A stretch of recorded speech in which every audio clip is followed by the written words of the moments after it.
We gotta keep it going. We gotta keep it going. This next lady, love her, very funny. You guys gonna love her. Give it up for the very talented Sophia P. Thank you.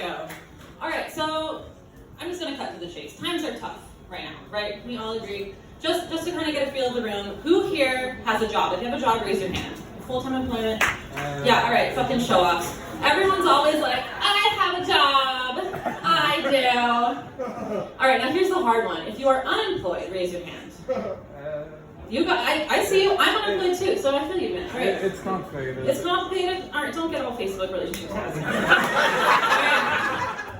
I'll take a beating for this one. I'm unemployed. I'm unemployed because I was recently laid off by a large tech company whose name I'm not allowed to say on stage due to legal reasons. So I'm just going to go ahead and refer to them as Macro Hard. So I was working remotely for Macro Hard. And I just want to say, like, remote workers get a really bad rap, right? Like, people say that remote workers are lazy. They say that remote workers work for like 4 hours a day from the couch in their pajamas. And from my experience, that's just not true because I work for about 2 hours a day, naked in bed. So they get a bad rap. But yeah, it's a hard job market to be hunting for a job right now because it's not like the good old days. You know, you can't just suck a dick to get a job anymore. Right now, you can't. You gotta eat ass too now. And I can't do that again. I mean, not without like a substantial benefits package. I'm talking television, dental, 401k, stock options. Then maybe we'll talk. But the reason I can't do it again is because corporate America's asshole is a nasty asshole, right? Like, ladies will know, because it's run mostly by heterosexual men, which means it's like musty and wiped with single ply. And I just have too much self-respect for that now. Yeah, it's a tough time out there.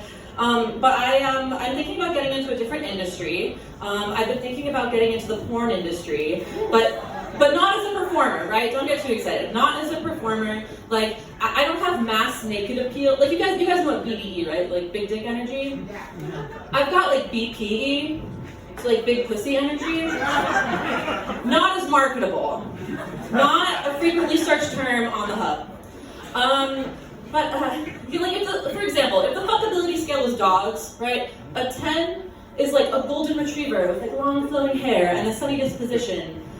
And a 1 is like a blind chihuahua with rabies. And I'm like a 4. I'm like a pit bull that got hit by a car and like lost a leg and like has a big pussy. But one day someone will see what a great personality I have and they'll take me home. But I've been thinking about getting into the porn industry as a writer because I feel like the porn industry has a big untapped potential in porn names.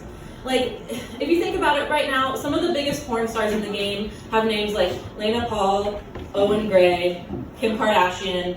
And those are just like really lame names for what they do. So I've been thinking that they should be taking a chapter out of industries like WWE and roller derby, and they should have like really descriptive titles. So here's a couple I've been working on. And these are free for anyone in the industry, just tell your friends, right? So, the Cock Gobbler, the Duke of Dick Down Abbey, that's a crowd favorite, and Princess Butterslut. You've watched The Princess Bride, favorite movie of mine. But I'm not just jobless, I'm also single. I'm single because I recently got out of an emotionally abusive relationship.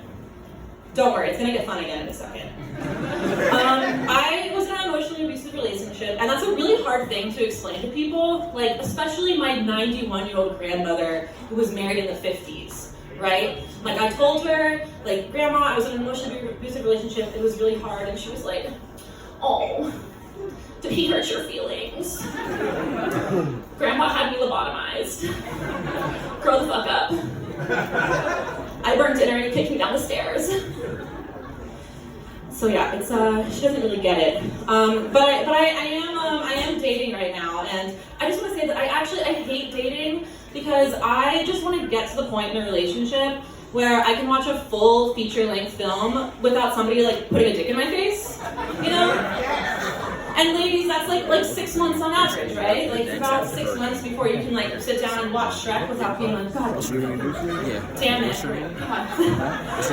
Because like if I put on Shrek, right, it's because I want to watch the lovely 2001 animated film, you know, without being bent over your crusty ass couch and wondering if it's you or an ogre saying, that'll do, donkey. That'll do. Anyway, that's my time. All right, thank you. Have a great night. Keep it going for Sophia, please. Keep it going for